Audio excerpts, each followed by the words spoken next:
I'm spoiling you with 3 videos in just 1 week. Hi, I'm just DP, and I'm writing a musical. Knights a magical musical is the story of a group of knights that are about to face a giant beast like nothing they've seen before. However, Ronan, the main character, can't fight like the other knights. Instead, he sings magically. Something that stresses me out when getting into concept albums is having to gather all my information from 125 different sources. I still don't fully understand the Yellow Cry lore, so I thought I'd tell you literally everything you need to know about Knights and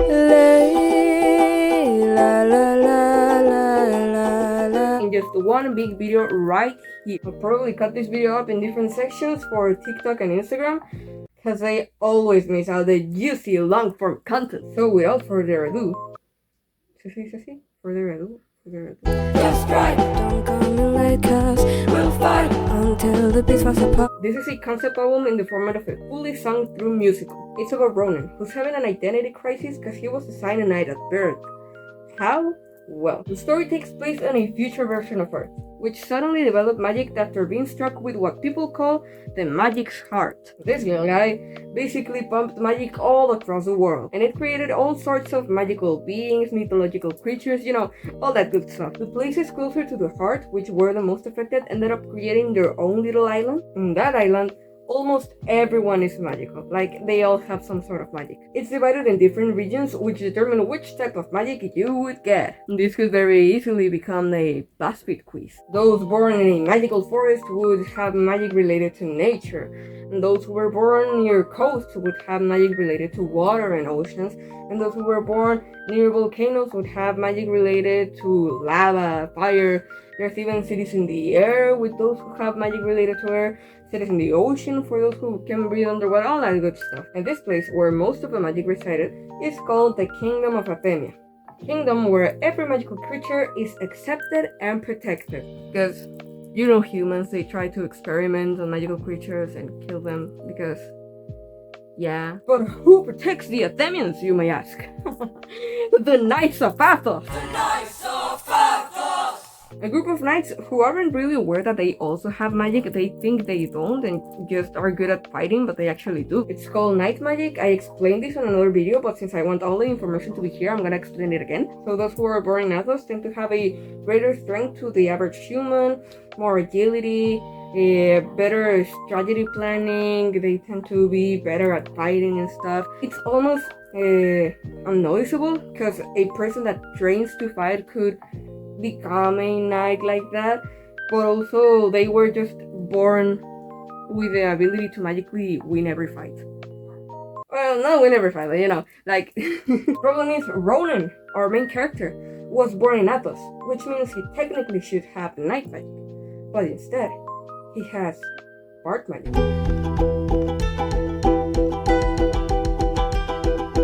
Ronan can do bard magic. So what does that mean? The definition of a bard according to the Merriam-Webster dictionary is tribal poet singer, skilled in composing and reciting verses on heroes and their deeds. Homer, the author of the Iliad and the Odyssey, would write a bunch of hymns and poems about Greek heroes and the gods, so he could be described as a bard. Now if we look into Dungeons and Dragons, you can tell that this was inspired by Tales from Cthulhu.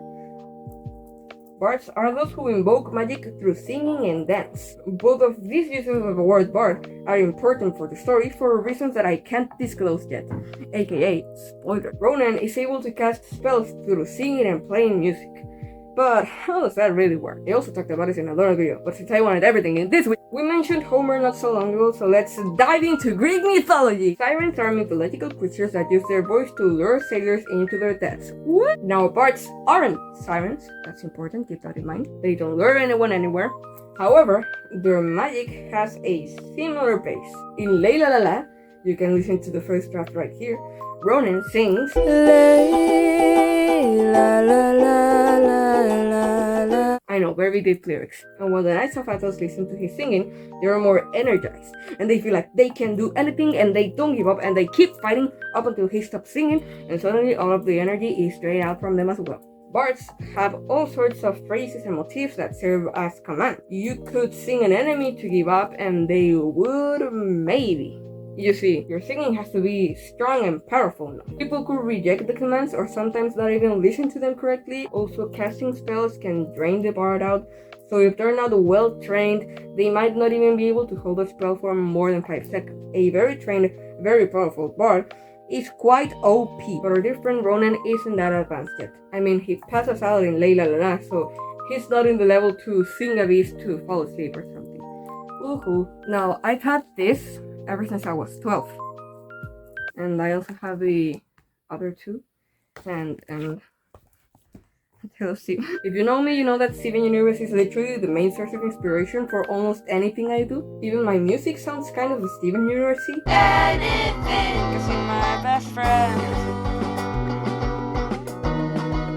I love storytelling just as much as I love music, so it's quite easy to tell why I love Steven Universe so much. I've been writing my own stories ever since I was like this tall, and after reading this book, I started applying some tips and tricks to my own stories and original characters, which I have a lot of. For example, all of my original characters have representative colors that match their personalities. Ronan is yellow, the Knight Leader is red, and the other bard is green. They also almost always have their own signature geometrical shape.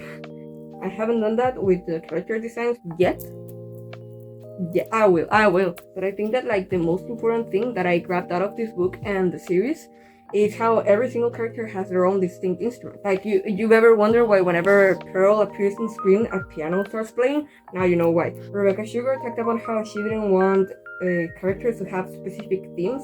Instead, she wanted them to have specific instruments. So you heard a piano, oh, Pearl is coming. You heard a chiptune, oh, this is Steven. You heard an electric guitar, okay, that's Greg. So for the last 5 years, every time I make an original character, I always think, which instrument would they be? Now, this being a musical is a perfect opportunity to have specific instruments for each character.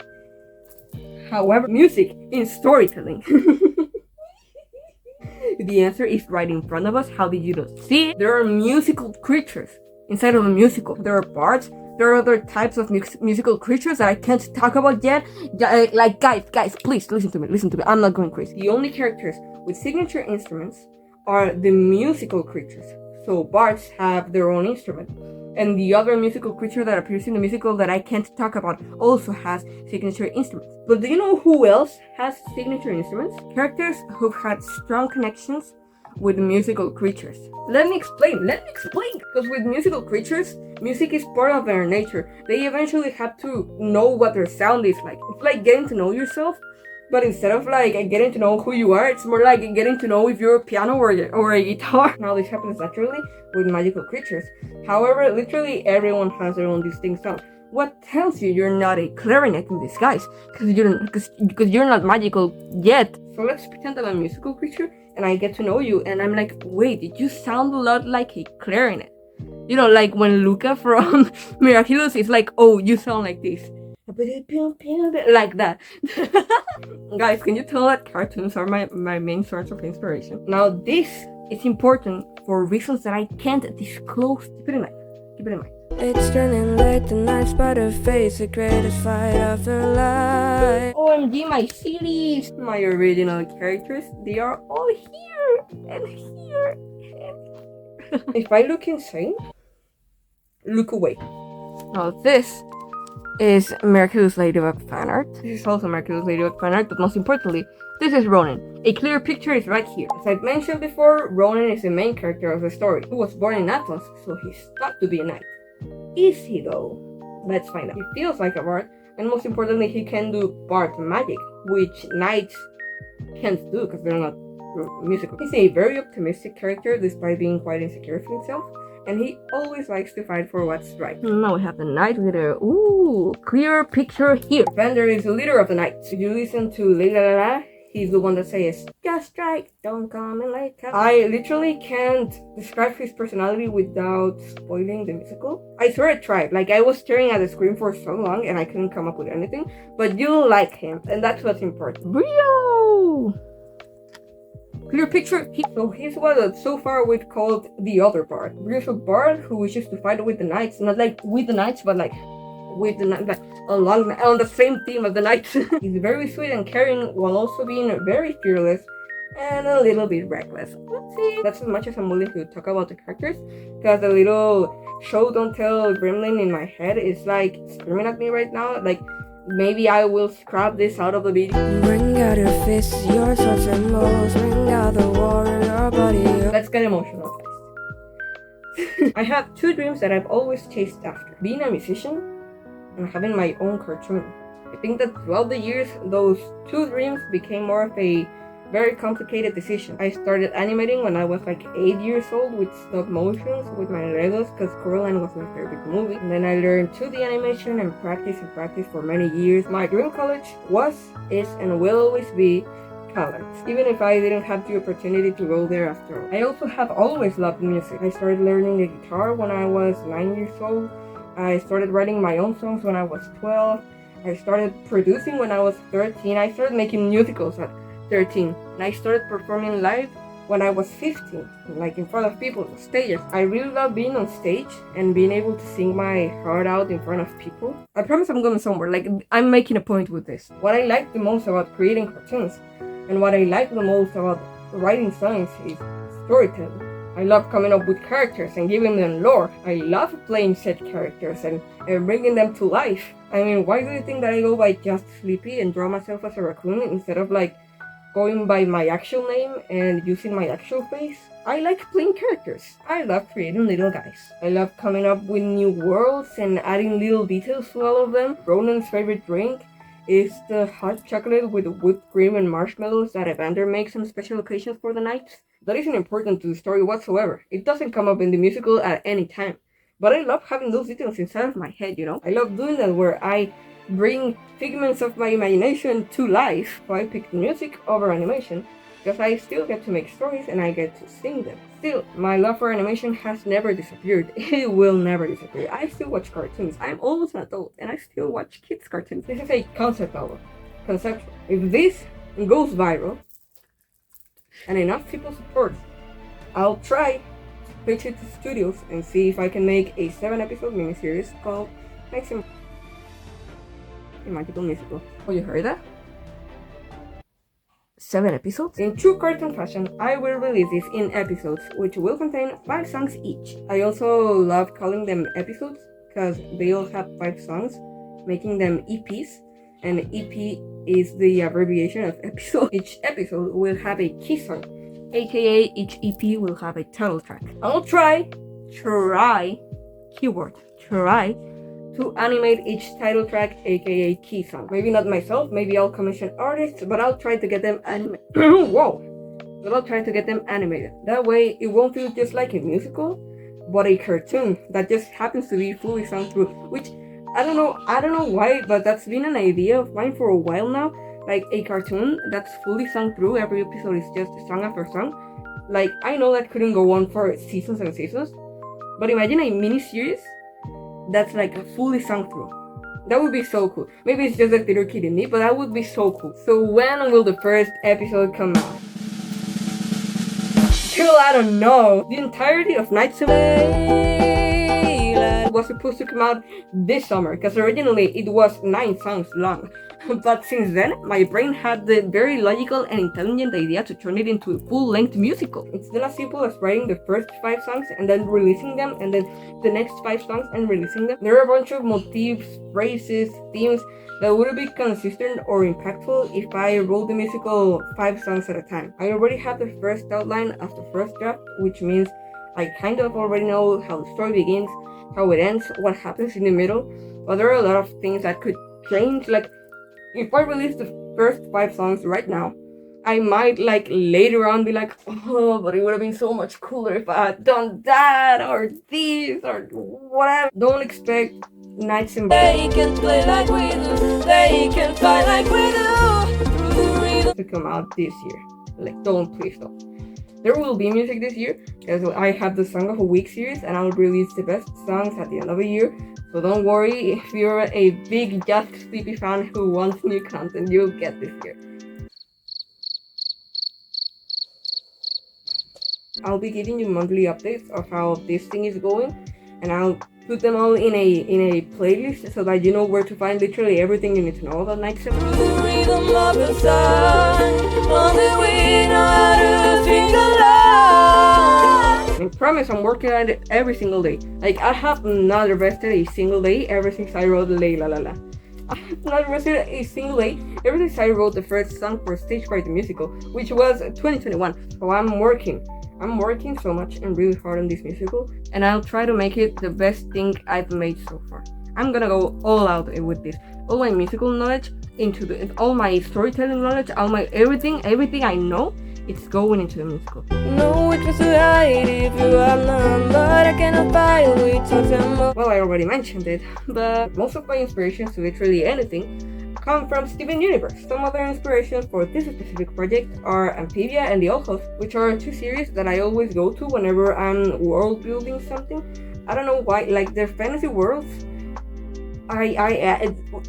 Inspiration. I really like the episodes where Earth people interact with stuff from the fantasy worlds that are in The Old Host and Amphibia, and I want to I don't know, it makes me think so much. Like, it makes me come up with a lot of ideas. Also, Adventure Time. I think you can see it more in old concept art than Little Doodles, but a lot of my character design decisions, I think I was subconsciously thinking of Adventure Time the entire time. Plus, I made an attempt to look similar to...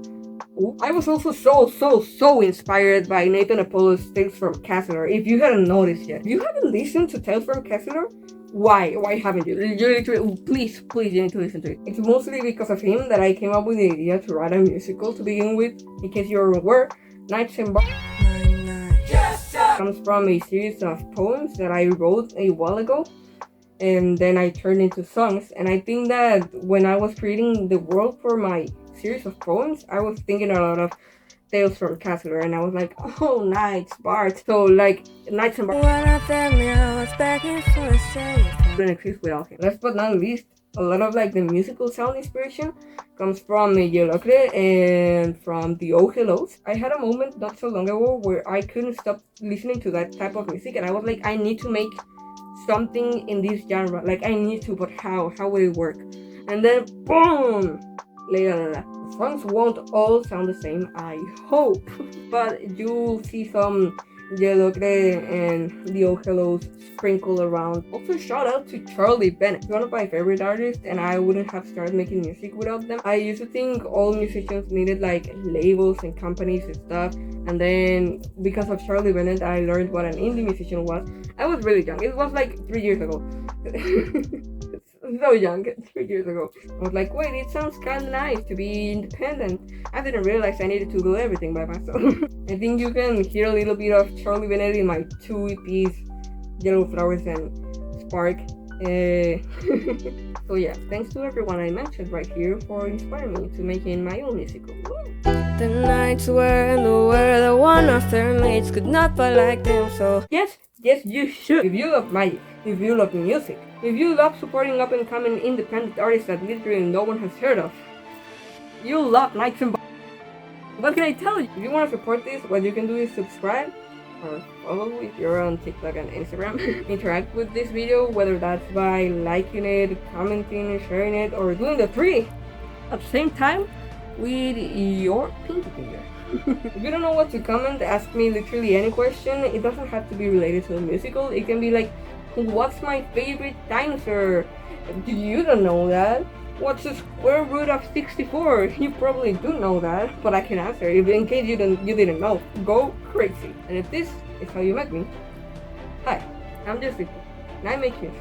Hope you enjoy this chapter of my life, and comment what you think down below.